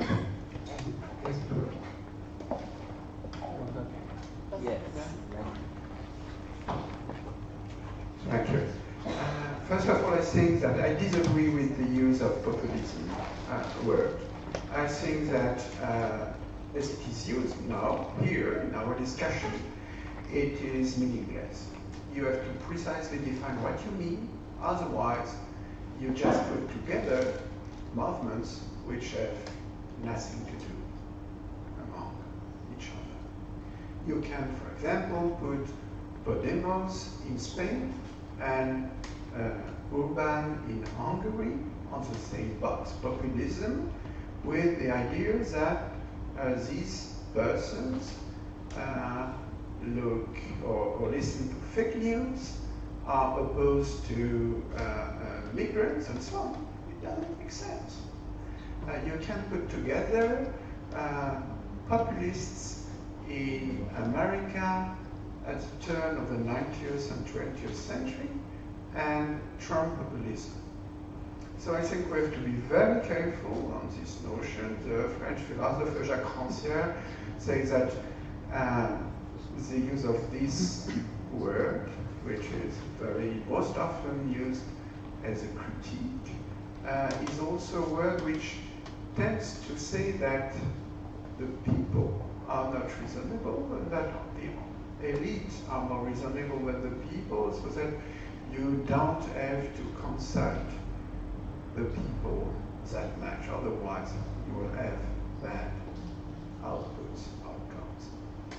So, I think we have to be careful. Then, there are real problems. This is true, there are real problems. In the US society, this is not new. You have a large amount of people who are racist. But the question is why at some point these people can join with others who perhaps are not that racist. I think the statistics you gave are very discussed. It's a much more complex phenomenon, the vote for Trump. So you have people who used to have good jobs and who suddenly have much less good jobs and more upset. Why?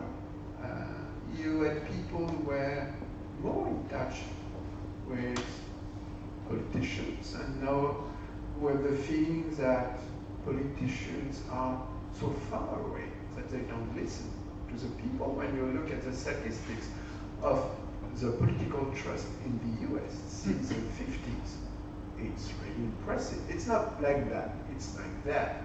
But the tendency is quite clear, and it is the same in Western Europe.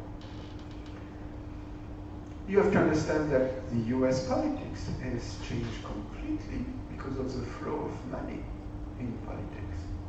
I spent a couple of months at Harvard University 2 years ago and 5 years ago. One of the most interesting debates I had was with two responsible of the Democrats and Republican Party, very high level, number 3 in Congress. And after the discussion with the dinner, we discussed about political parties in Europe and in the US. I tried to explain in Europe, and they explained for the US, political parties in the US are only cash machines. This is 90% of their activity is to get cash, because the flow of money is unlimited in US politics. When you have this kind of politics, then what do you expect of politics? So I think that you have this, you have also the idea that the American way of life was possible, is now more difficult, make America great again.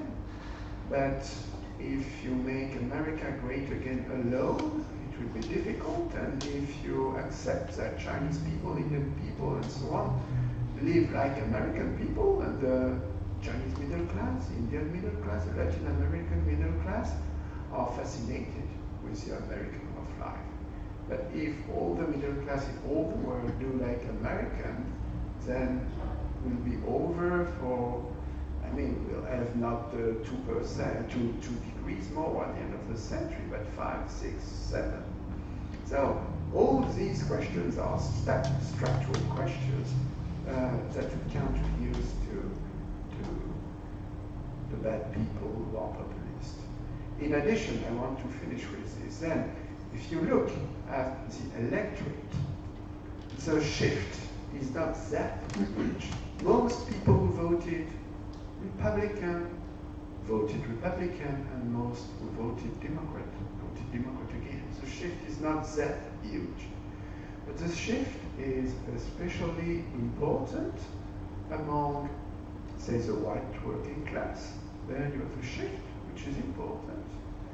And the shift is also important in some states, which used to be industrial states, and which are now swing states, in which just Clinton made a very bad campaign. She didn't even campaign in one of the states which enabled Donald Trump to have enough electors to be elected president. So we have also very contingent political campaigns which matter. I just wanted to say something is that in front of, I don't know if it's populist, but in anti-system parties or extreme right parties, like in France, I mean, I think that with the National Front, what is striking is the fact that I think most of the traditional political leaders, they don't have any courage to confront them, their ideas, and that very often we take these ideas as reflecting the aspiration of the French society, which I think is not true. But you have the question of, it might be contingent in politics, but I think this is a question of courage. And for example, I think it's extremely interesting the fact that during the debate of the presidential election, the fact that Marine Le Pen, I mean, she completely, she made a very bad debate, and Macron, I'm not a fanatic about Macron, but I think that he was good in the debate by defending his position mostly. I think it's something too that we lack, because very often I think there's a kind of conviction in the politician, in these elites, that people are, they don't like migrants, they are not able to understand complexity, which is not true when you see politics at the local level, where, for example, the example I gave when I was talking about Michel Bourguin in the 9-3 in the 9-3, it's very interesting because it's clearly a population which was not ready to understand green issues at the beginning, or they would have been seen this way. And in fact, they became proactive. So we shouldn't think that there is a kind of fate to be populist because you belong to a certain social background.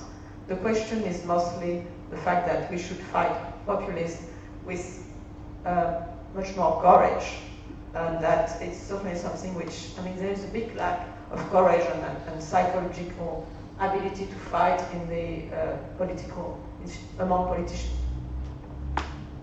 I'd like to add an anecdote that happened during the American election that quite strikingly illustrates what Professor Sintomer said. There was a carrier factory in Indiana that was going to move a few hundred jobs to Mexico. And the only candidate and his vice president, vice president who was governor of Indiana, who thought in order to keep that factory in the United States was Donald Trump. And the people in that factory probably, according to some interviews, voted for him, even though he let them down completely once he took office. But that's the real problem. He was the only one to speak for them. And that's a shame. So he didn't do anything, but that's the perception of the people. Perhaps just one last thing. I think it's very, the populist vote, or whatever we want to call it, maybe that's why we can't call it with one name. It's very different in different situations. I think the reason why the Cinque Stelle won in Italy has absolutely no connection with the reasons why Brexit, for example, happened or Trump was elected. And if you look who voted the Cinque Stelle was mostly younger people, and it was mostly an economic issue. And now the fact that Salvini is growing on immigration issues is I think most likely unrelated to the vote, to the original vote.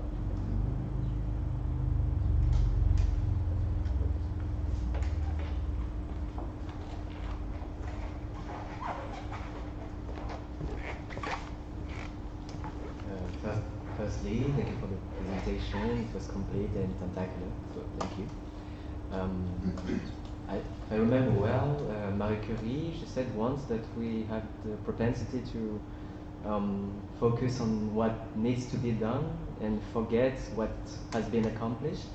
And I think we are lucky to live in those democracies, but they are eminently imperfect. And in a moment where a lot of people are disappointed by the government, I wanted to ask you, all of you, maybe what you think of.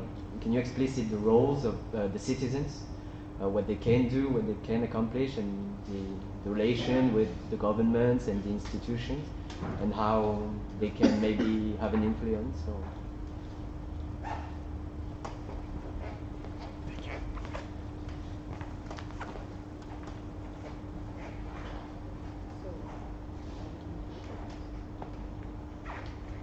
I think that we have to we have to remember that we have to be proud of things that we have achieved in our country, but that our freedom had two faces, a bright one for the insiders and a dark one for the outsiders.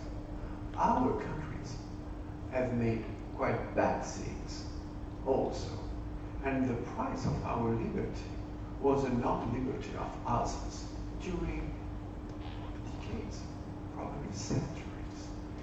This doesn't mean that what we've achieved is meaningless, but it means that what we've achieved has to be made relative, because it was only for the happy few. This is true for the Americans, this is true for the French people, this is true for the English people, or the German people, probably also Japanese people. So this is the first thing. Then what can citizens do? I think that one of the big problems of our political systems now is that there is a gap between what NGOs, unions, and civic movements are doing and the political official game. This is at least what a huge majority of European and American citizens think. We act, they don't listen. So I think that you can't just say citizens have to be transformed, to mobilize and so on. You have to say this. You have to recognize that a lot of things are happening which are very important, which change society, like Me Too. It changes society everywhere in the world, in all very different professional spheres. But you have also to understand that if the political system remains the same, or even worse, like in the US, become more entrenched in relation to everyday life, then would be no less. And then the insatisfaction, which is, you are right, quite different in Italy, Hungary, in the US, will grow, and that the stability we've had during a couple of decades will not last. I think that this was perhaps what I wanted to say. This is not the end of history. Political systems are fragile, and we are not sure that what we've achieved will remain. It can go quite quickly, much more quickly than we ordinarily think.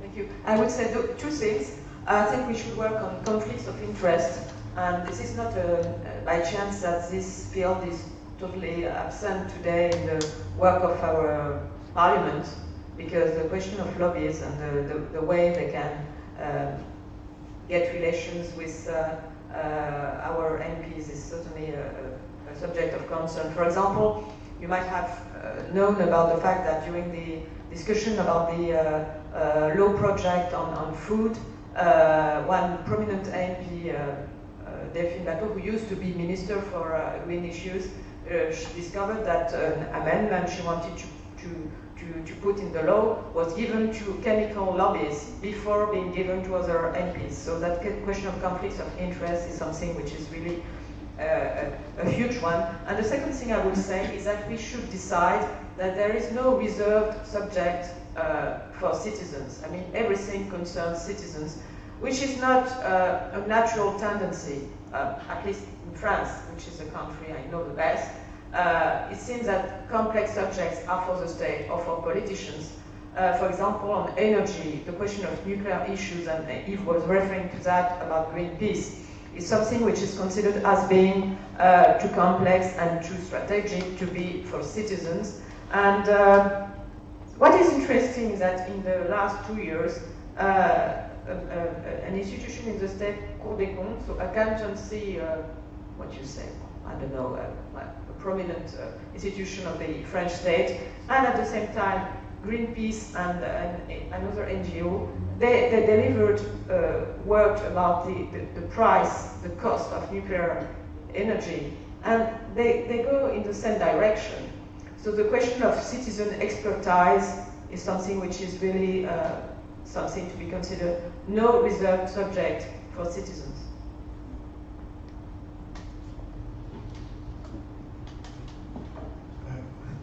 I'm not sure I'd be too optimistic about leaving it to the citizens without some support from higher up. Because for the past 2 or 3 decades, a lot of what had been accomplished in the 60s and the 70s, and even in the 50s, post-World War II in Europe, in terms of rights, in terms of social rights, in terms of labor rights, has been very gradually reduced a little bit, to say the least. And to pick on Nancy Fraser's framework of redistribution, recognition, and representation, which are very intertwined in terms of rights. So we have to recognize the communities and the minorities and the different groups of society. We have to institute a certain level of redistribution of the resources and the means of mobilization. And we need to have representation, as in all their interests need to be to some extent represented in the political spectrum, or at least the political processes. And unfortunately, we're having less and less of that. So I do agree that, yeah, a lot of things have been accomplished. But in the last few decades, a lot of what has been accomplished is being questioned. And that's an issue that unfortunately the citizens may not be able to do a lot about. Hopefully I'm wrong, but I'm a bit pessimistic.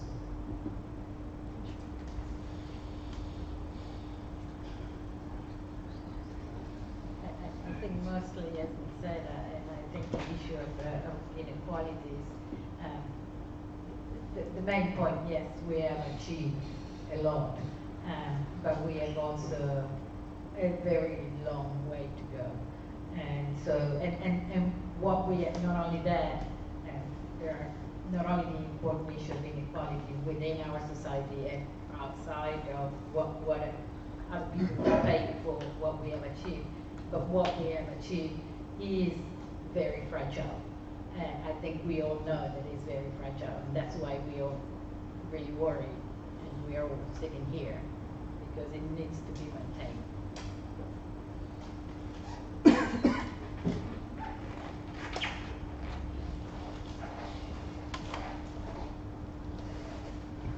Hello. Well, thank you so much for the presentation. I think democracy is failing because not all citizens or all populations can decide about our future, or it doesn't represent our aspiration as humanity. Why? Because this is just a few sectors that decide which will be the aspirations of the society for most of us. And I think this is a place really interesting to reflect about these aspirations as a society, even if we don't have the power to do it. At least we are trying to reflect it. I think another question that happens is that there is a real competition for resources, and it makes people out countries more selfish. And so the Western countries and industrialized countries, they are also interested to maintain their powers and their economical power and international political power, and for that reason many other countries that are in backwards, that we call underdeveloped, they cannot achieve better conditions or in the Western standard ways of living. So my question would be if it's possible to build a world political view that try to to skip the barriers that we build, the frontiers, and try to find a solution as a humanity in terms of conserving our natural resources, distributing more the knowledge that is also focused in some specific areas, and or if it's just an utopic vision, or we are waiting the catastrophic situation to say why we don't do better.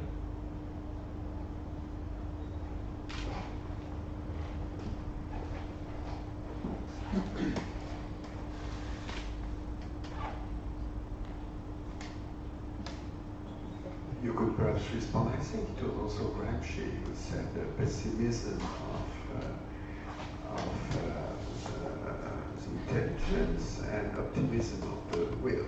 So we should try. Well, by listening to you, we got the impression that you were almost too pessimistic about the fact that you were asking your question but you knew the answer. And I think that it shows that the question of the community, the state of the community that Sonia has been working on for a fortnight is very important, because, as you were saying, if your question is asked to a realistic people, they would say there is no possibility, but maybe we can imagine something. And on the question of migrants, there's at least a very contradictory speech, because when we talked about, migrants on terms of searchers, academics, for example, President Macron says we should have more American academics, but at the same time we are very restrictive on the question of having ordinary migrants.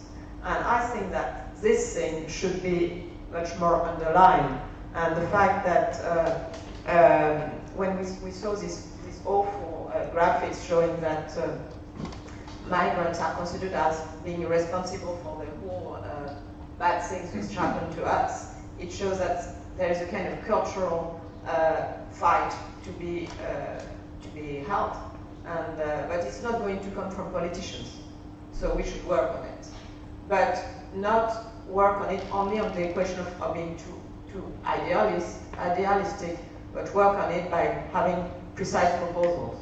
This is what I would say.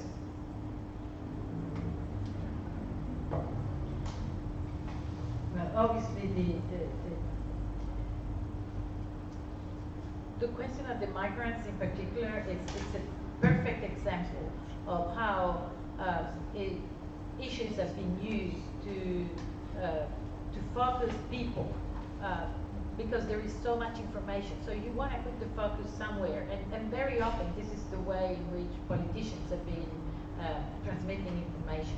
So it's easy to say, oh look, we have a problem with the economy. It's because the migrants are coming here and taking jobs.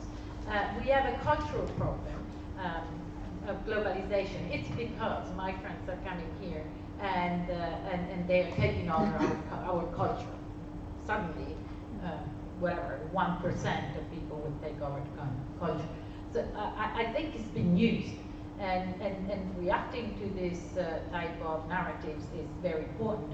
And I think it's as important to react to the narrative is important to create the bridges that are necessary to make sure that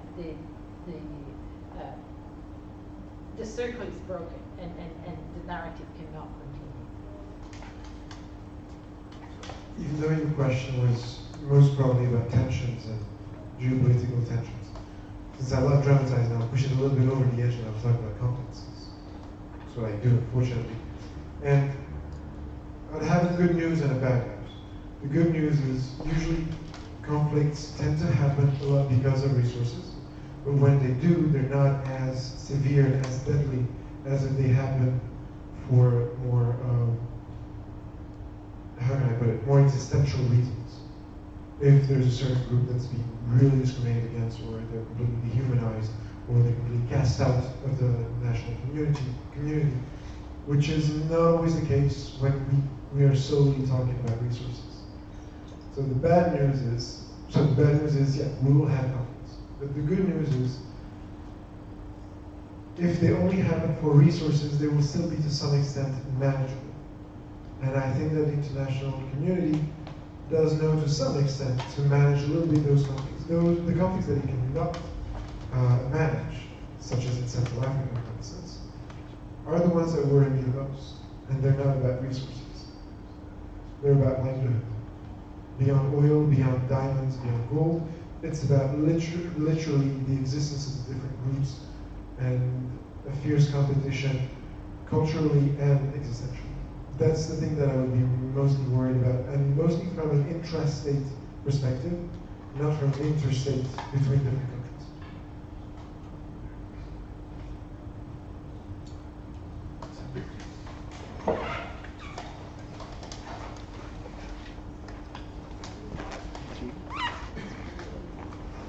Hello. Hi. Hi guys.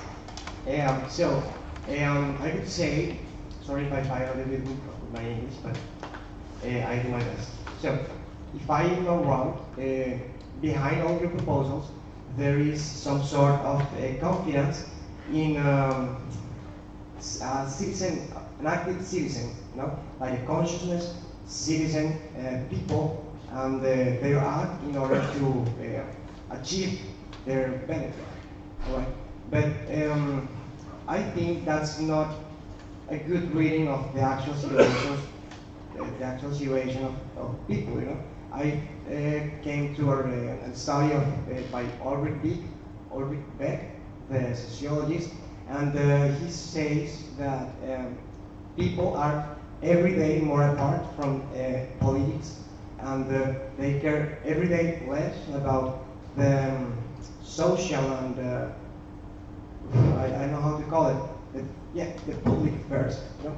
And that, at least to me, that means the only solution for democracy stuff is a sort of paternalistic state, you know?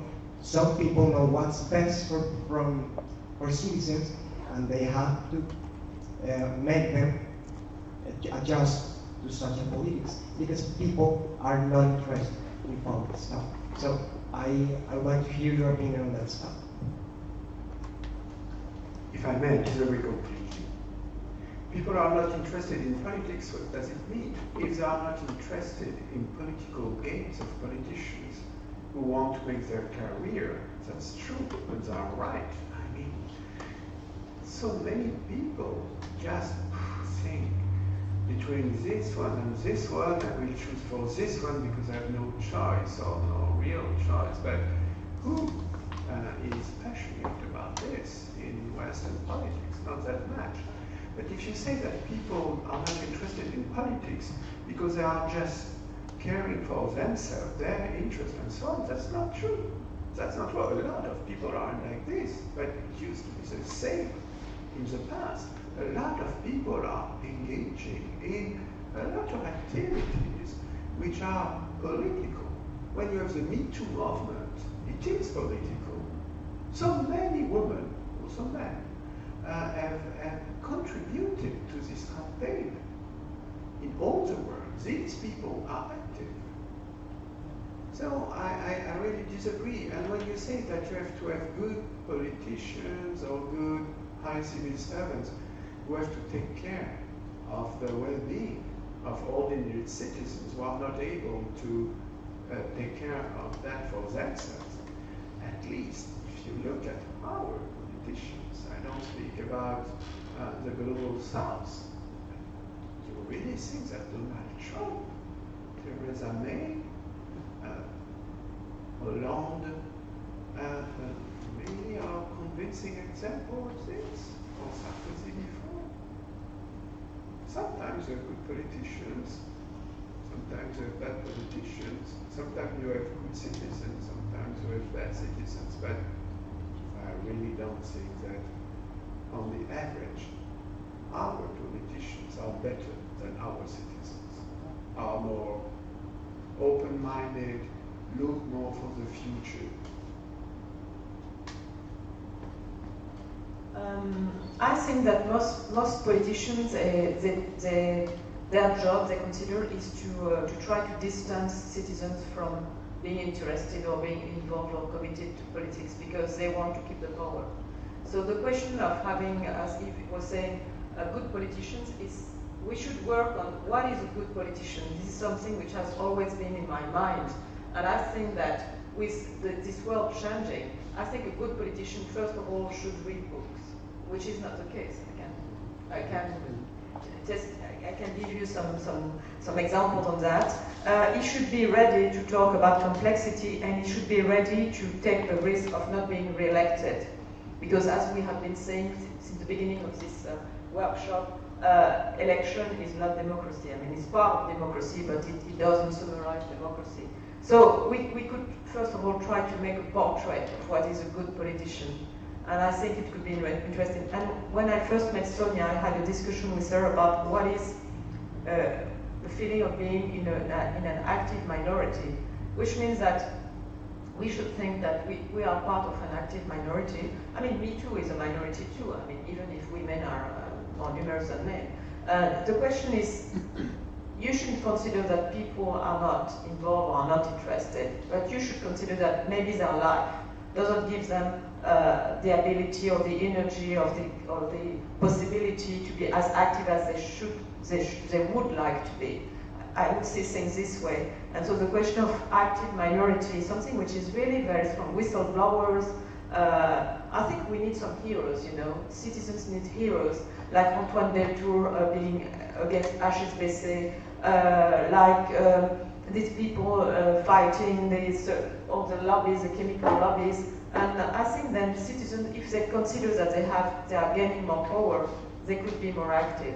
Because if they know that they are just going to be a kind of instrument or tool of politicians, they are not going to mobilize themselves. Just as a citizen, I think at one point it's become possible for politicians to say, I'm saying this or I'm proposing to do this because I will gain more votes. And I think that was a turning point where the decisions are not based anymore on believing in something, which then would get other people involved, are based on trying to gain more vote. And I think that when that change happened, something happened that probably created a distance, but it's not because I think we all like to hear our politicians to talk about value, to talk about the things that we should be doing, to see how we can participate, and I think everyone does that. So we'll take one last question because we have 10 minutes left. Okay. I come from Spain, so I'm not a very politically integrated person, but because the last 10 years in Spain have been quite extraordinary in many instances, I have a feeling of weirdness maybe, and because I lived in London for while the Brexit was happening as well. So I feel like belonging to a generation of people that we are accused of not taking part in any political activities and not having a political mind or opinion or even nothing. And in Spain, laws have been changed so people that give opinion and act or if just support certain opinions have been sent to jail, have been punished in many, many ways. So knowing that my generation is not willing to be active politically in a traditional way by voting or affiliating to parties or syndicating or manifesting on the streets, knowing that they prefer to do it in a more kind of 3.0 or other ways that are more personal rather than collective, and having all these people that they do take part in the actual political system changing the laws so no one can, through this different new way, change something. What would be your opinion or your how would you encourage people to keep trying to do something when the system is even more going against them?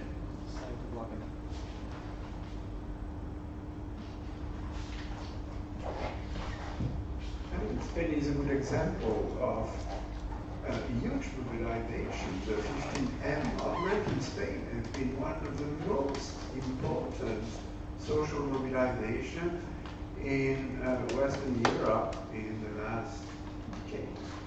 And it has changed completely the political, not system, but landscape, say, with the development of two new political parties. And I think that this shows that something is possible. This political system has not been transformed as such. The rules of the game have not been transformed. And I think that the idea would be to develop new ways of rebooting politicians and citizens. And for example, I think that what is being done in Madrid and in a couple of other cities in Spain is very inspiring. It's not ideal, there are contradictions, difficulties and so on, but new ways of coupling citizen movements and institutional reform are developing. If this could be done at national and international level, it could give hope to a more positive development. What I could just say is that I think that the political world is not creative. And especially at the national, it can be creative at the local level, but it's not creative at the national level. It's not these days creative at the European level. And we see that it works well when it's creative. So, and creativity comes from citizens and from the society much more than from politicians. Well, you can find creative politicians, but usually they are at local level, or if they are creative at national level, it's just to gain the power, and when they are in power, they are no more creative. You can say that Emmanuel Macron was extremely creative to gain the power, and he had a good situation, but he was creative. But now he is not creative at all. So I think that the question of how can we manage to put some creativity to, as we said, disrupt this political world is something interesting. We can use art, you can use literature. For example, I created, maybe you could do that in Spain, I decided that on green issues, it was very difficult to have debates because people were always black and white. So I decided to look at literature and to create a prize on green novels. And that was very interesting because people were saying, you're not going to find any green novels in France, it doesn't exist. It exists in the United States, but not in France. But it's just because they had not read the novels. And we found green novels, and we discovered a new category in a way, and then we opened a new debate. So I would advise you, I would say, you should try to open new debates and try to commit yourself to new fields which are not considered as being political, but which are political in fact. Do we still have time? Just like 5 minutes? You try, because by 9 the doors have to be closed, so if you can sort of wrap it up. Vous inquiétez pas, on a So, in order not to be kicked out.